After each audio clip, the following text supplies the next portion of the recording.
السلام علیکم اسٹوڈنٹس، آج ہم پڑھیں گے میر انیس کا مرثیہ در مراد۔ سب سے پہلے ہم اس کے عنوان کو سمجھیں گے اور اس کے بعد ہم بند کی تشریح اور اس کے معنی اور مفہوم کو دیکھیں گے۔ سب سے پہلے ہم اس کے معنی کو دیکھتے ہیں۔ درے کہتے ہیں موتی کو، ٹھیک ہے۔ مراد یعنی کہ مطلب کا، اس کا معنی ہے مطلب کا موتی۔ دوسرے معنی اس کے ہیں، در کا مطلب گوہر بھی ہے، ٹھیک ہے، قیمتی گوہر، ٹھیک ہے۔ اور مراد یعنی کہ جو چاہیے تھا، وہ موتی جس کی چاہت تھی، جس کی طلب تھی، جس کو پانا تھا۔ اب اس میں جو شاعر ہیں انہوں نے کربلا کی سرزمین کو در مراد کہا ہے، یعنی کہ اس لیے اس کو در مراد کہا گیا ہے کربلا کی سرزمین کو، کیونکہ جب امام حسین اس سرزمین پر پہنچے تو انہوں نے یہی کہا کہ یہی وہ سرزمین تھی جس کی ہمیں تلاش اور طلب تھی، یعنی یہ وہ سرزمین ہے جس پر ہم نے شہادت جو ہے وہ پانی ہے، اور شہادت پانے کے بعد جو ان کا مقام اور مرتبہ ہے وہ رہتی دنیا تک قائم رہے گا اور قائم اور دائم رہے گا۔ اس لیے شاعر نے در مراد جو ہے وہ کربلا کی سرزمین کو قرار دیا ہے کہ جس کی امام حسین کو اور ان کے جو جانثار ساتھی ہیں اور جتنے بھی شہدائے کربلا ہیں ان کو اس سرزمین کی طلب تھی، تلاش تھی، اس لیے در مراد کربلا کی سرزمین کو کہا گیا ہے۔ یہ جو مرثیہ ہے، یہ مرثیہ امام حسین کی کربلا کے میدان میں داخلے اور یہاں پڑاؤ سے متعلق ہے، ٹھیک ہے۔ آپ اپنی نصابی کتاب پر یہ جتنے بھی میں آپ کو کی پوائنٹس بتا رہی ہوں یہ آپ لکھتے جائیے، جو معنی بتاؤں گی وہ بھی آپ لوگ ساتھ ساتھ لکھتے جائیے گا، کیونکہ اس میں اس قدر مشکل الفاظ کے معنی ہیں، جب تک آپ ان مشکل الفاظ کو نہیں سمجھیں گے تب تک آپ بند کی تشریح نہیں کر پائیں گے۔ اس سے پہلے آپ نے میدان کربلا میں گرمی کی شدت کے حوالے سے پڑھا تھا۔ میدان کربلا میں گرمی کی جو کیفیت تھی، جو صورتحال تھی، اس کو میر انیس نے بیان کیا تھا، لیکن یہاں پر میر انیس نے امام حسین کے جو کربلا میں پڑاؤ ہے، جو کربلا کے میدان میں ان کا قیام ہے، اس کے متعلق یہ تمام تر اشعار جو ہے وہ لکھے ہیں۔ اس کا پہلا بند دیکھتے ہیں۔ جب کربلا میں داخلہ شاہ دیں ہوا، دشت بلا نمونہ خلد بری ہوا، سر جھک گیا فلک کا یہ اوج زمیں ہوا، خورشید محو حسن حسین حسیں ہوا، پایا فروغ نیر دیں کے ظہور سے، جنگل کو چاند لگ گئے چہرے کے نور سے۔ اب اس میں کربلا کا معنی جو ہے، کربلا کا مطلب ہے کرب و بلا، یعنی کہ مصائب اور مصیبت کی جگہ۔ کربلا دو الفاظ کا مرکب ہے، کرب و بلا، اور اس کے لفظی معنی جو ہیں وہ ہیں مصائب کی جگہ، تکالیف کی جگہ۔ اب شاعر کہتے ہیں کہ جب کربلا میں داخلہ شاہ دیں، شاہ کہتے ہیں بادشاہ کو، کہ جب دین کے بادشاہ یعنی حضرت امام حسین اور خانوادہ رسول جو ہے، جب ان کا کربلا کی سرزمین پر کرب و بلا جو اپنے مصائب اور تکالیف کی وجہ سے جانی جاتی تھی، جب اس سرزمین پر، اس صحرائی سرزمین پر، اس ویران اور بنجر سرزمین پر جب دین کے بادشاہ یعنی کہ امام حسین جو ہیں وہ جب داخل ہوتے ہیں، موجود ہوتے ہیں اس سرزمین پر، دشت بلا نمونہ خلد بری ہوا۔ دشت بلا،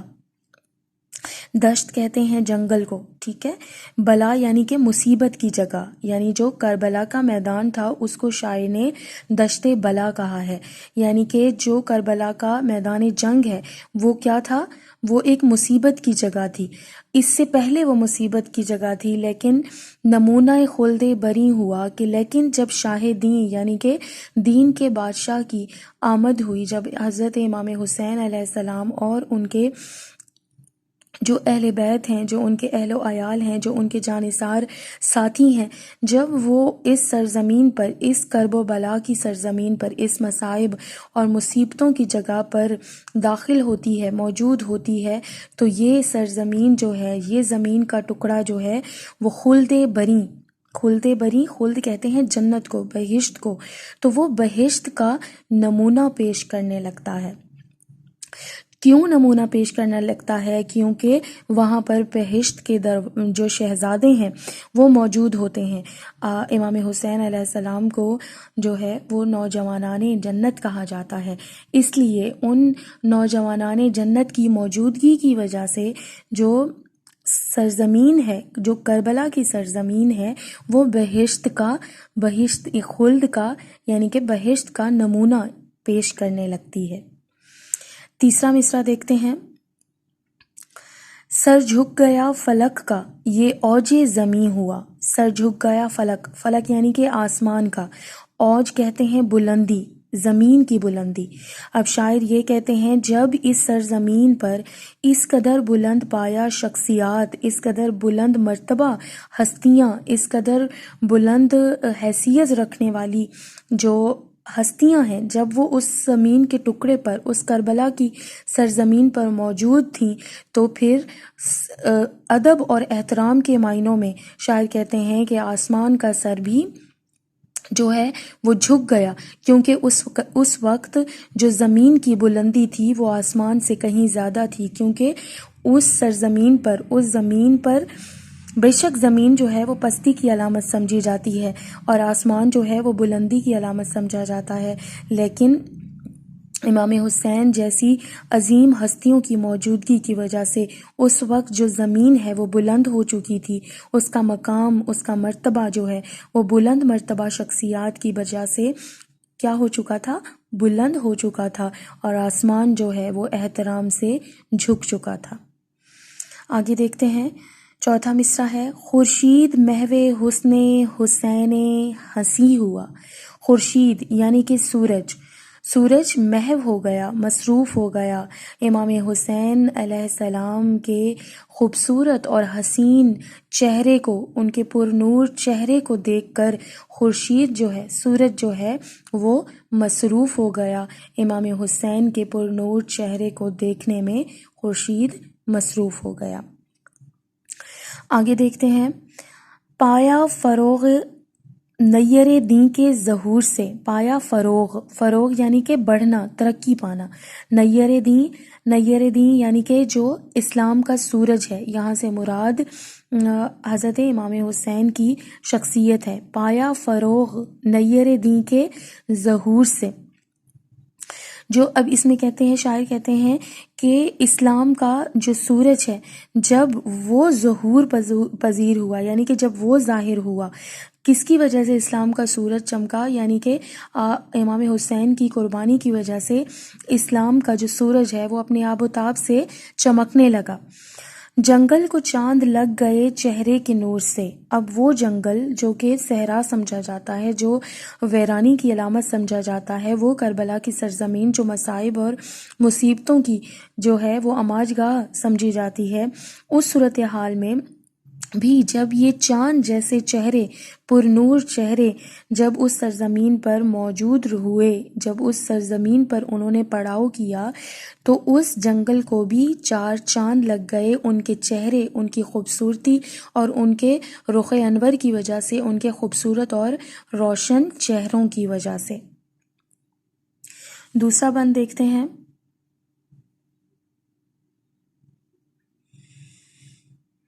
خوشبو سے ان گلوں کی ہوا دشت باغ باغ،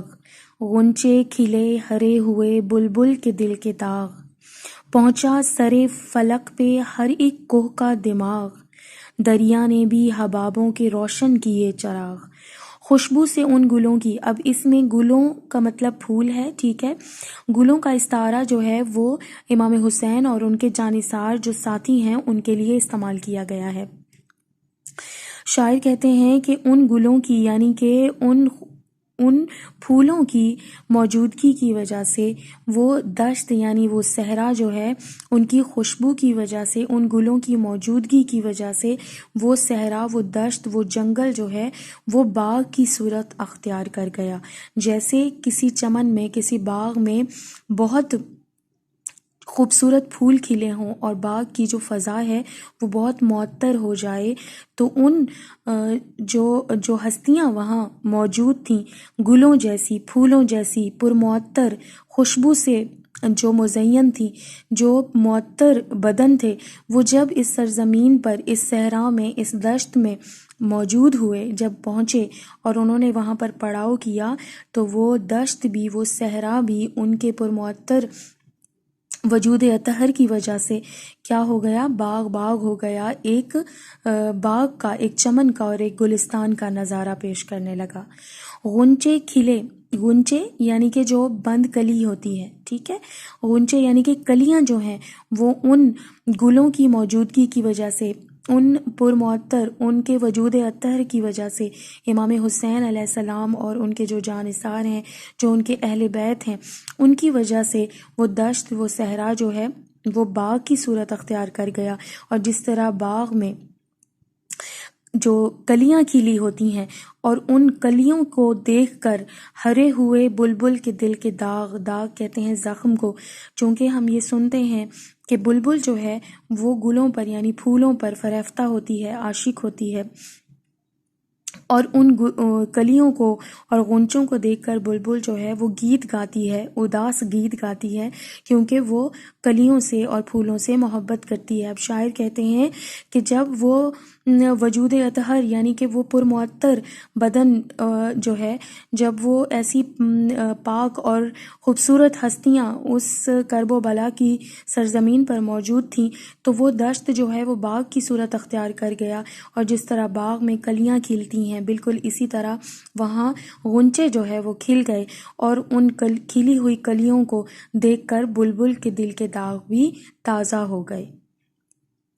پہنچا سر فلک پہ ہر ایک کوہ کا دماغ۔ سر فلک، سر کہتے ہیں یعنی کہ چوٹی کو، سب سے بلند حد،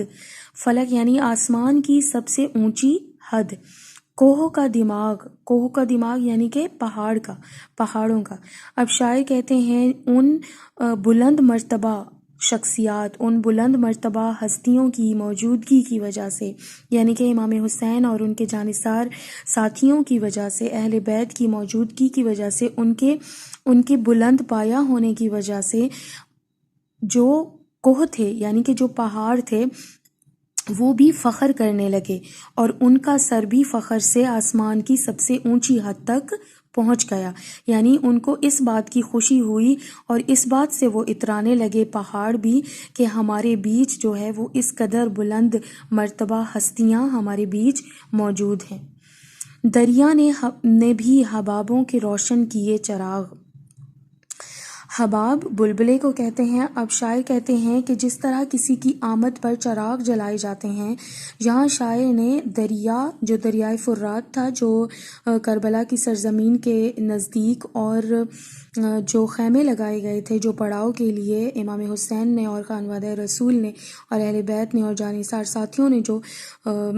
خیمے لگائے تھے، اس کے نزدیک جو موجود دریا تھا یعنی دریائے فرات جو تھا، وہ ایسے لگتا تھا کہ جیسے اس دریائے فرات میں اٹھنے والے جو بلبلے ہیں وہ روشن چراغ بن گئے ہوں۔ چراغ کی جو حیت ہے اور جو بلبلوں کی حیت ہے اس کو ملایا ہے، اسی مماثلت کی وجہ سے شاعر نے یہ استعارہ استعمال کیا ہے۔ اب شاعر کہتے ہیں کہ جس طرح کسی کی آمد پر کسی کو خوش آمدید کہنے کے لیے چراغ جلائے جاتے ہیں، تو یوں محسوس ہوتا تھا کہ جیسے خانوادہ رسول کی آمد پر دریا نے اپنے بلبلوں سے، اپنے حبابوں سے چراغ روشن کر دیے ہوں۔ خورشید بن گئے طبقے عرض پاک کے۔ خورشید یعنی کہ سورج کی مانند چمکدار روشن، طبقے یعنی کہ ٹکڑے، عرض کہتے ہیں پاکیزہ، عرض کہتے ہیں زمین کو، اور پاک یعنی کہ پاکیزہ سرزمین۔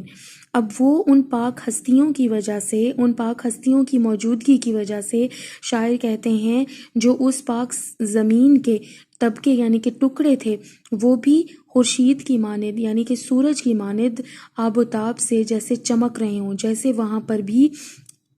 جیسے خوبصورتی کی وجہ سے اور ان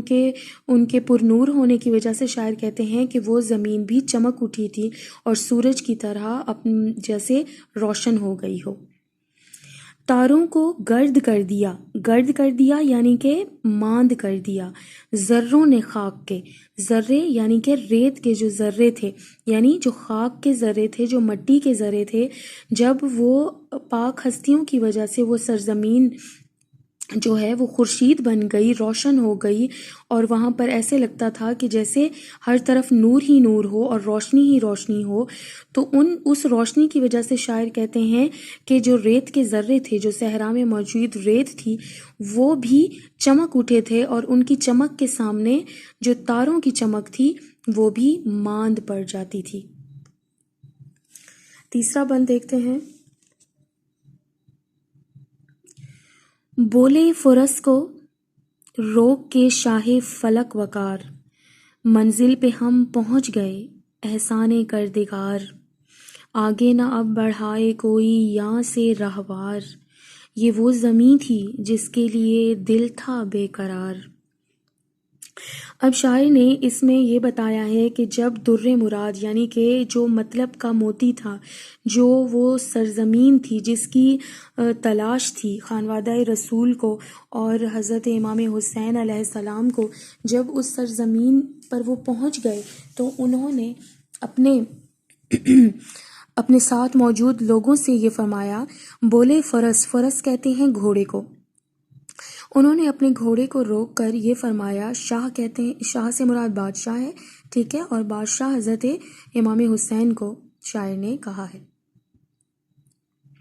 فلک وقار، فلک آسمان کو کہتے ہیں، وقار کہتے ہیں شان و شوکت، یعنی آسمان جیسی شان و شوکت والے، یعنی کہ بلند مرتبہ شاہ نے یعنی کہ امام حسین نے اپنے گھوڑے کو کربلا کی سرزمین پر روکا اور بولے، منزل پہ ہم پہنچ گئے احسان کردگار کا مطلب ہے خدائے بزرگ و برتر کے احسان کی وجہ سے ہم اپنی منزل پر پہنچ چکے ہیں، یعنی جس منزل پر ہم نے پہنچنا تھا، جس در مراد کو ہم نے پانا تھا، جس سرزمین کی ہمیں کھوج تھی، تلاش تھی اور طلب تھی، جہاں پر ہمارے پاک لہو کو بہایا جائے گا، جہاں پر ہمیں شہید کیا جائے گا، اور جہاں پر ہم ہمیشہ کے لیے امر ہو جائیں گے اور ہمیشہ کے لیے زندہ و جاوید ہو جائیں گے، وہ منزل جو ہے وہ اب آ چکی ہے۔ آگے نہ اب بڑھائے کوئی یہاں سے راہوار کہتے ہیں تیز رفتار گھوڑا۔ اب اس میں شاعر کہتے ہیں کہ امام حسین نے فرمایا کہ یہاں پر یہی ہماری منزل ہے، سب اپنے راہواروں کو یعنی اپنے گھوڑوں کو، اپنے تیز رفتار گھوڑوں کو یہیں پر روک دیں۔ یہ وہ زمین تھی جس کے لیے دل تھا بے قرار، یعنی یہی وہ سرزمین تھی جس کے لیے ہمارا دل جو ہے وہ بے چین تھا اور بے قرار تھا، اور یہی وہ سرزمین تھی جو ہماری در مراد ہے، جسے ہم نے پانا تھا اور جس کی ہمیں تلاش اور طلب تھی۔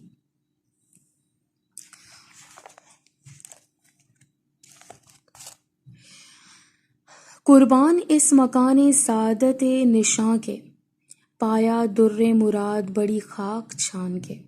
قربان اس مکان سعادت کہتے ہیں خوش نصیبی کو، خوش قسمتی کو، نشان یعنی کہ علامت۔ اب شاعر کہتے ہیں کہ امام حسین نے یہ فرمایا کہ سب اپنے راہواروں کو روک دیں، اپنے گھوڑے کو، اپنے فرس کو روک کر یہ فرمایا کہ یہی وہ منزل ہے جہاں آپ نے اپنا پڑاؤ کرنا ہے، اور یہیں ہم نے ہمیشہ کے لیے رہنا ہے، اور ہم خدائے بزرگ و برتر کی وجہ سے ہم نے اس منزل کو، اپنی اس سرزمین کو پا لیا ہے جس کے لیے ہم بے قرار تھے اور بے چین تھے۔ اور شاعر کہتے ہیں کہ امام حسین نے فرمایا کہ میں قربان جاؤں اس خوش قسمت اور خوش نصیب جگہ کے۔ کیوں اس سرزمین کو خوش قسمت اور جو کہا گیا ہے؟ کیونکہ وہاں اسی سرزمین پر انہوں نے اللہ تعالیٰ کی طرف سے جو ایک اسلام کی جو بقا تھی اس کو بچانے کے لیے اپنے اولاد کا، اپنے خاندان کی قربانی کے ذریعے جو ہے وہ اسلام کو دوام بخشنا تھا، تو اس لیے اس سرزمین کو، اس جگہ کو یعنی کربلا کی سرزمین کو انہوں نے خوش قسمتی اور خوش نصیبی کی علامت قرار دیا ہے۔ پایا در مراد بڑی خاک چان کے، یعنی جس من چاہے موتی کی، جس سرزمین کی ہمیں تلاش اور طلب تھی، ہم نے اس کو پانے کے لیے خاک چھاننا یعنی کہ بہت زیادہ جد و جہد کرنا، ہم نے بہت کوشش سے، بہت جد و جہد سے اور بہت خاک چھان کر اس در مراد کو پایا ہے۔ اگلا بند دیکھیں، اترو مسافروں کے سفر ہو چکا تمام، کوچ اب نہ ہوگا حشر تلک ہے یہی مقام، مقتل یہی زمیں ہے یہی مشہد امام، اونٹوں سے بار اتار کے برپا کرو خیام۔ اب اس میں امام حسین نے جس طرح مخاطب ہو کر اپنے جانثار ساتھیوں سے فرمایا، بالکل اسی طرح مخاطب ہو کر کہتے ہیں کہ اے مسافرو، اے سفر کرنے والے مسافرو، اب تمہارا سفر جو ہے وہ ختم ہو چکا ہے، اب تمہارا سفر باقی نہیں رہا، کوچ اب نہ ہوگا حشر تلک، حشر یعنی کہ قیامت تک اب ہمارا قافلہ جو ہے وہ یہاں سے کوچ نہیں کرے گا، یہی ہماری مقتل کہتے ہیں قتل گاہ کو، جہاں پر کسی کو قتل کیا جائے، مشہد امام کا مطلب ہے امام حسین کی شہادت کی جگہ۔ اب امام نے فرمایا کہ یہی مقتل ہے، یعنی کہ یہیں پر ہمیں قتل کیا جائے گا، اور یہیں پر ہی جو ہے وہ امام حسین کی یعنی کہ امام کی شہادت کی جگہ بھی یہیں پر ہی ہے۔ اونٹوں سے بار کہتے ہیں بوجھ کو، اونٹوں سے بار اتار کے برپا کرو خیام، برپا کرو یعنی کہ لگاؤ، خیام یعنی کہ خیمے لگانا۔ اب اس میں کہتے ہیں کہ اے میرے مسافروں، اے میرے ساتھیوں، اب یہی ہماری مقتل گاہ ہے، ہم نے ہمیشہ کے لیے یہیں رہنا ہے، اس لیے اپنے اونٹوں سے جو بوجھ ہے، جو زیادہ راہ ہے، جو سفر کے لیے ہم زیادہ راہ لائے تھے، وہ اتارو اور یہاں پر خیمے لگاؤ۔ بستر لگاؤ شوق سے اس ارض پاک پر، چھڑکا ہوا ہے آب بقا یاں کی خاک پر۔ بستر لگاؤ شوق سے اس ارض پاک پر، ارض پاک، ارض زمین، پاک سرزمین، جہاں پر ان کو شہادت کا رتبہ ملا، اس سرزمین کو پاک کہہ رہے ہیں شاعر۔ بستر لگاؤ یعنی کہ یہیں پر ہی اپنے قیام کی تیاری کرو، چھڑکا ہوا ہے کیونکہ یہیں پر تم نے ہمیشہ کے لیے رہنا ہے، یہیں پر ہی تم نے ہمیشہ کی جو نیند ہے، جو ابدی نیند ہے، وہ یہیں پر تم نے ہی ہمیشہ کے لیے یہیں پر رہنا ہے۔ چھڑکا ہوا ہے آب بقا کہتے ہیں آب حیات، آب حیات اس لیے کہا گیا ہے کیونکہ شہداء جو ہیں وہ ہمیشہ حیات ہیں، زندہ ہیں، اور ان کی قبروں تک کہا جاتا ہے کہ رزق بھی ملتا ہے، اس لیے شاعر نے یہ کہا ہے کہ امام حسین نے فرمایا کہ اس خاک پر یعنی خاک کربلا پر، جو کربلا کی خاک ہے، اس پر آب حیات ہمیشہ کی زندگی، ہمیشہ رہنے والا مقام، ہمیشہ رہنے والا نام، ہمیشہ رہنے والی جو ہستیاں ہیں، اب تم وہ بن جاؤ گے، کیونکہ اس پاک سرزمین پر جب تمہارا لہو بہے گا، جب تمہیں شہید کیا تو وہ لہو جو ہے وہ اس سرزمین پر جب گرے گا تو وہ تمہیں بقا بخشے گا، دوام بخشے گا، اور جیسے اس سرزمین پر آب حیات چھڑک دیا گیا ہو۔ آب حیات کہا جاتا ہے کہ جب کوئی آب حیات پی لیتا ہے تو وہ کبھی بھی نہیں مرتا اور ہمیشہ کے لیے جو ہے وہ زندہ رہتا ہے۔ اسی طرح جو شہادت کا جام پی لیتے ہیں وہ بھی ایسے سمجھ لیجئے کہ وہ حیات ہی ہیں اور ہمیشہ کے لیے موجود ہیں۔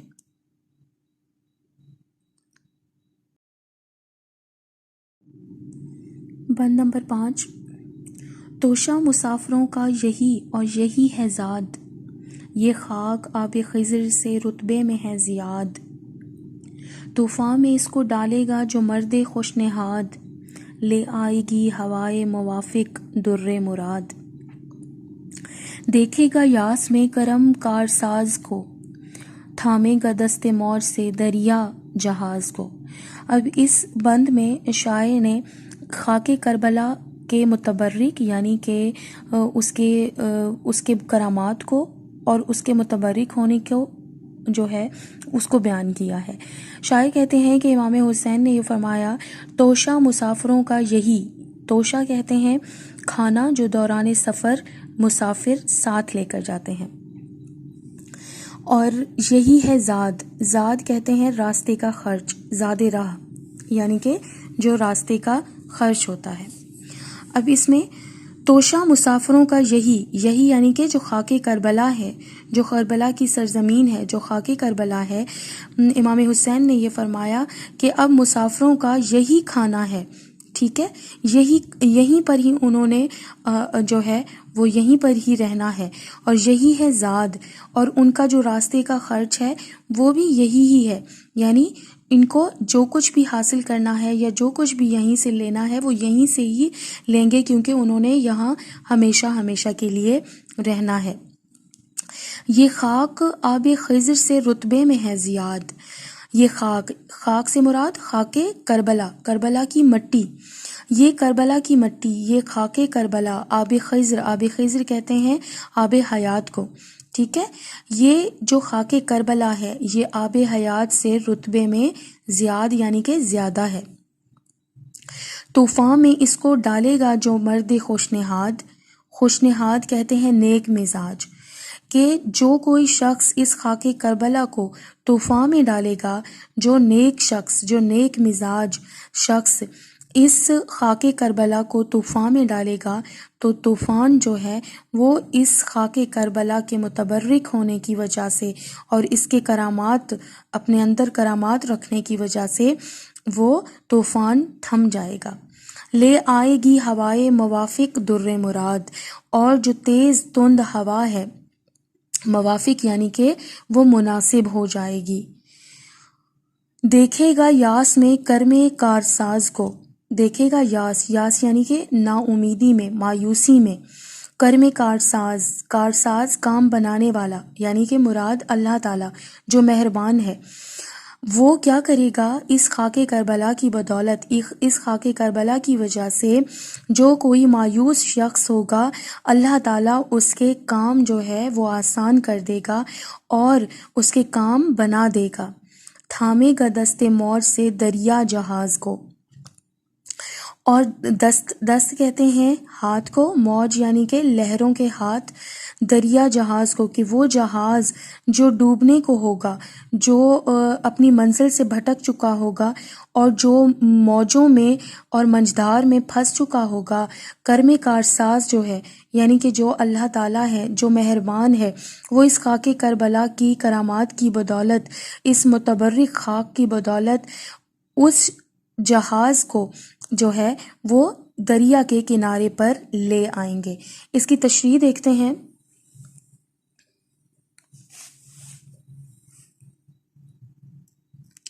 بند نمبر 5 میں شاعر کہتے ہیں کہ حضرت امام حسین علیہ السلام فرماتے ہیں کہ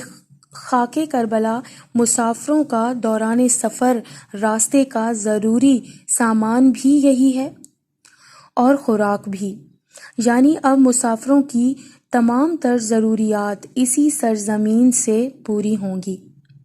اور خاک کربلا کا مرتبہ آب حیات سے کئی گنا زیادہ ہے.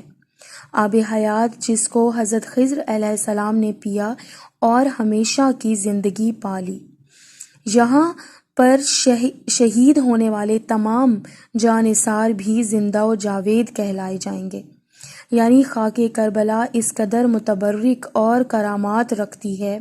کہ اگر کوئی اس خاک کو طوفان میں بھی ڈالے گا تو وہ طوفان تھم جائے گا، اور طوفان کے ہاتھوں برباد ہونے والا خوش نصیب انسان اپنے مقصد کو پا لے گا. اور نا امیدی میں بھی متبرک خاک کربلا کی وجہ سے اللہ تعالیٰ بگڑے کام سنوار دے گا. اللہ تعالیٰ جو کہ کارساز ہے یعنی کہ کام کو بنانے والا ہے، اس کے حکم سے دریا کی لہریں خود جہاز کو کنارے پر لے آئیں گی. بند نمبر 6 دیکھتے ہیں.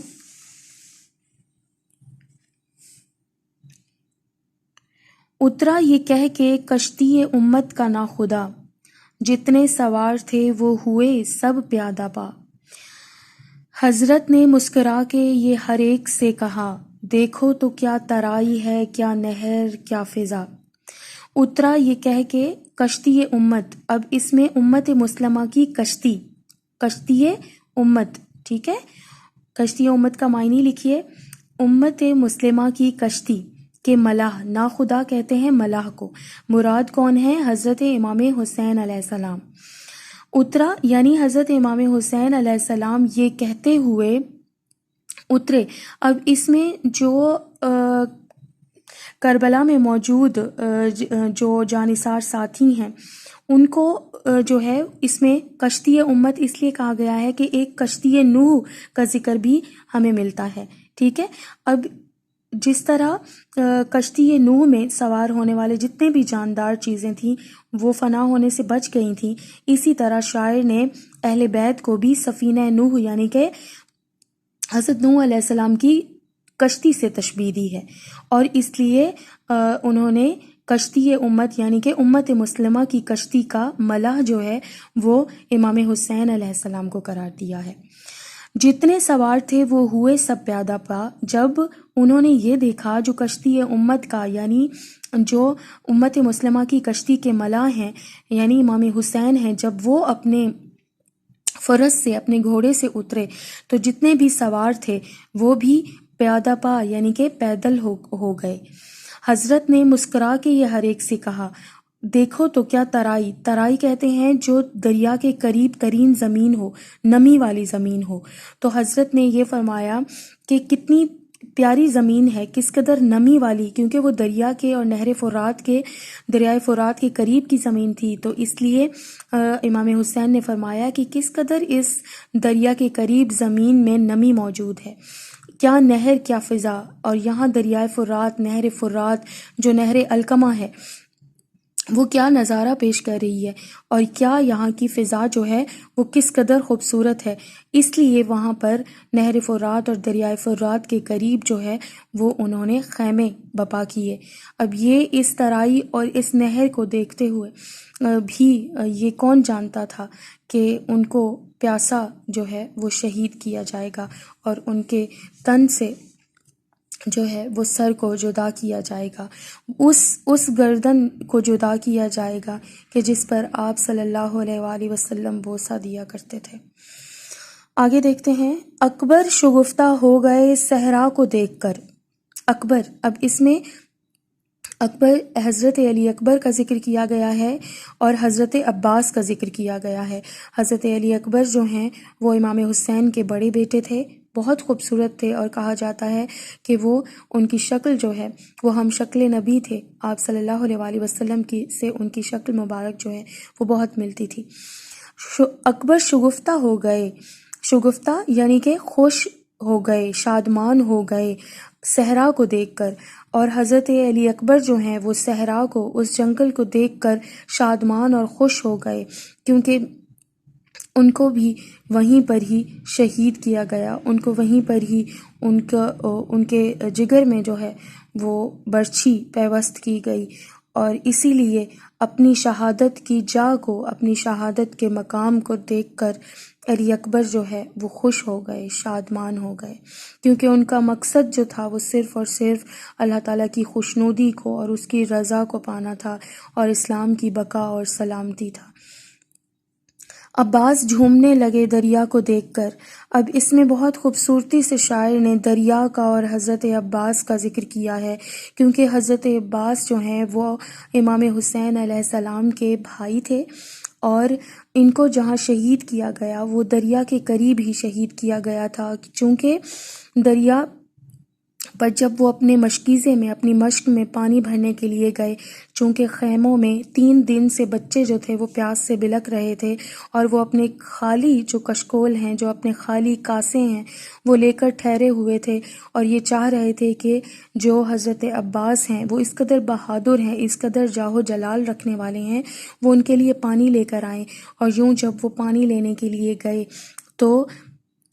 دریا کے قریب ہی ان کو شہید کر دیا گیا، اور ان کے جو ہے ان کی پہلے مشق میں تیر پیوست کیا گیا، اس کے بعد ان کے دائیں بازو کو قلم کیا گیا، پھر بائیں بازو کو قلم کیا گیا، اور یوں دھوکے سے ان کو شہید کر دیا گیا، اور یوں پانی جو ہے وہ خیام تک بھی نہ پہنچا اور حضرت عباس بھی شہید ہو گئے۔ اب شاعر یہ کہتے ہیں کہ اکبر جو ہیں، علی اکبر نے جب صحرا کو دیکھا تو وہ خوش ہو گئے، شادمان ہو گئے، شگفتہ ہو گئے، اور عباس بھی دریا کو دیکھ کر جھومنے لگے، خوشی سے جھومنے لگے۔ اس کی تشریح دیکھتے ہیں۔ تاریخ کے اوراق میں کشتی نوح کا ذکر ملتا ہے کہ جس میں سوار ہونے والی تمام جاندار چیزیں فنا ہونے سے بچ گئی تھیں۔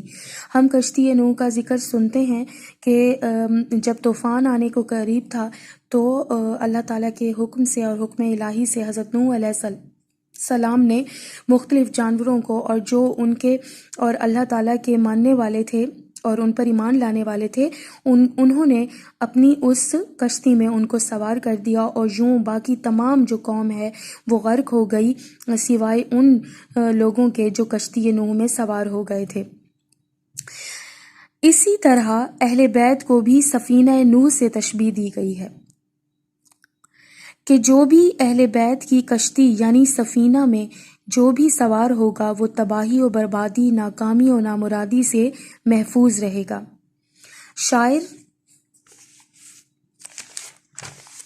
شاعر اس شعر میں کہتے ہیں کہ میدان کربلا کے متعلق یہ تمام باتیں کرنے کے بعد حضرت امام حسین علیہ السلام گھوڑے سے اترے، جو اصل معنوں میں امت مسلمہ کی کشتی کے ملاح ہیں، یعنی انہی کی عظیم قربانی کی بدولت آج اسلام کا بول بالا ہے۔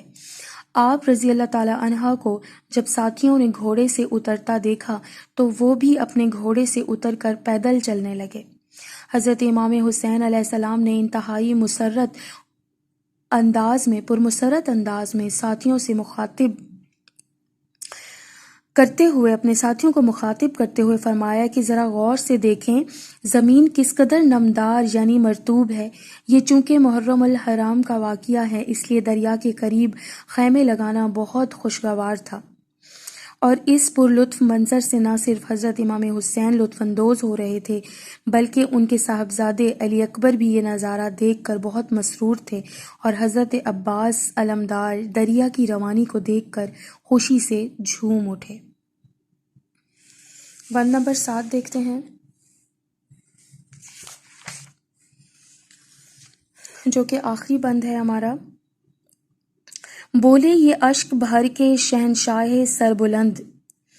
کیوں یہ مقام ہے تمہیں شاید بہت پسند، کی مسکرا کے عرض کے یا شاہ ارجمند،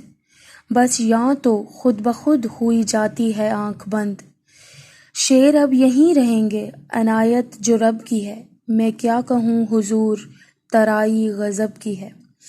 بولے یہ جب علی اکبر جو ہے وہ شگفتہ ہو گئے، شادمان ہو گئے اور خوشی سے جھومنے لگے تو امام حسین نے یہ فرمایا، اور جب حضرت عباس کا انہوں نے خوشی دیکھی اور جب وہ دریا کو دیکھ کر جھومنے لگے تو شاعر کہتے ہیں کہ حضرت امام حسین نے یہ فرمایا کہ اور ان کی آنکھوں میں یہ آنسو آ گئے، بولے یہ اشک بھر کے، اشک یعنی کہ آنسو بھر کر، شہنشاہ سربلند یعنی شان و شوکت والا جو بادشاہ ہے، یعنی حضرت امام حسین علیہ السلام اپنی آنکھوں میں آنسو بھر کر یہ بولے، کیوں یہ مقام ہے تمہیں شاید بہت پسند، کہ میں جانتا ہوں کہ تمہیں یہ مقام جو ہے وہ کیوں اس قدر پسند ہے، کہ مسکرا کے عرض، تو حضرت علی اکبر اور حضرت عباس جو ہیں انہوں نے یہ عرض کی، یہ فرمایا یا شاہ ارجمند کے اے قدر و قیمت والے بادشاہ، ارجمند قدر و قیمت والے بادشاہ، بس یہاں تو یہاں یعنی کہ یہاں اس خاک کربلا پر، اس سرزمین پر، اس صحرا میں ہماری آنکھ جو ہے وہ خود بخود بند ہوئی جاتی ہے، یعنی یہ اس قدر پرسکون ہے اور اس قدر پر لطف ہے یہاں کہ یہاں پر ہماری آنکھ جو ہے وہ خود بخود بند ہی ہوئی جاتی ہے۔ شعر انہوں نے بہادری کے معنی میں استعمال ہوا ہے، یعنی کہ حضرت علی اکبر اور حضرت عباس علمدار جو ہیں ان کو شیر کہا ہے، اور یہ فرمایا ہے کہ شیر اب یہیں رہیں گے۔ عنایت یعنی کہ اللہ کی جو عنایت ہے، وہ رب کی یہی عنایت ہے کہ شیر جو ہے وہ اب یہیں رہیں گے۔ میں کیا کہوں حضور، ہم کیا کہیں، یعنی کہ ہم آپ سے کیا بیان کریں کہ یہ ترائی غضب کی ہے، کہ یہاں کی جو نمی والی زمین ہے وہ بہت عمدہ ہے، غضب کی ہے یعنی کہ بہت عمدہ ہے۔ اس کی تشریح دیکھتے ہیں۔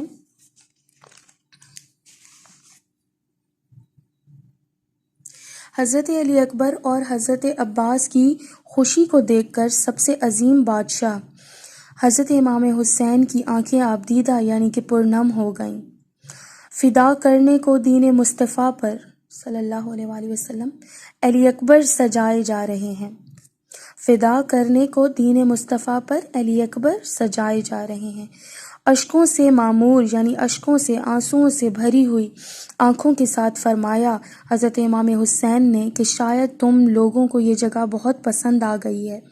کیونکہ شاید یہ وہی مقام تھا کہ جہاں حضرت عباس کے بازو تن سے جدا ہونا تھے، اور یہی علی اکبر کے لاشا کو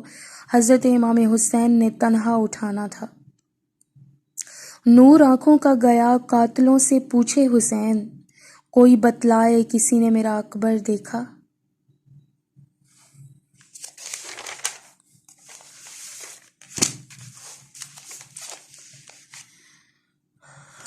حضرت عباس اور حضرت علی اکبر نے مسکرا کر فرمایا کہ اے قدر و منزلت کے حامل بادشاہ، کرب و بلا کی فضا تو اس قدر مسحور کن ہے کہ آنکھیں خود بخود بند ہونے لگتی ہیں۔ یہ اب رضائے الہی ہے کہ شیر اب ہمیشہ کے لیے یہیں ہی رہیں گے۔ یہاں کی تر زمین یعنی نمی والی زمین سخت گرمی میں بہت کمال کی اور روح پرور ہے۔ اس بند کے آخری مصرعے میں شیر کا استعارہ امام حسین کے جانثار ساتھیوں حضرت عباس، حضرت علی اکبر اور حضرت امام حسین کے لیے کہا گیا ہے، کیونکہ اہل بیت خصوصاً حضرت امام حسین علیہ السلام کو جاہ و جلال، رعب و دبدبہ، شجاعت و بہادری جو تھی وہ ورثے میں ملی تھی۔ ان کے والد جو ہے وہ اپنی شجاعت اور بہادری کی وجہ سے مشہور تھے۔ اس میں آپ شعر لکھیں گے: شاہ است حسین، بادشاہ است حسین، دین است حسین، دین پناہ است حسین۔ اس کا ترجمہ ہے: شاہ بھی حسین ہے، بادشاہ بھی حسین ہے، دین بھی حسین ہے، دین کو پناہ دینے والا بھی حسین ہے۔ امید کرتی ہوں کہ آپ کو بند کی تشریح، اس کی وضاحت جو میں نے بیان کی ہے، آپ کو یہ میری کاوش اچھی لگی ہوگی اور آپ کو سمجھ بھی آئی ہوگی۔ اپنی دعاؤں میں یاد رکھیے گا، اپنا بہت خیال رکھیے گا۔ اللہ حافظ۔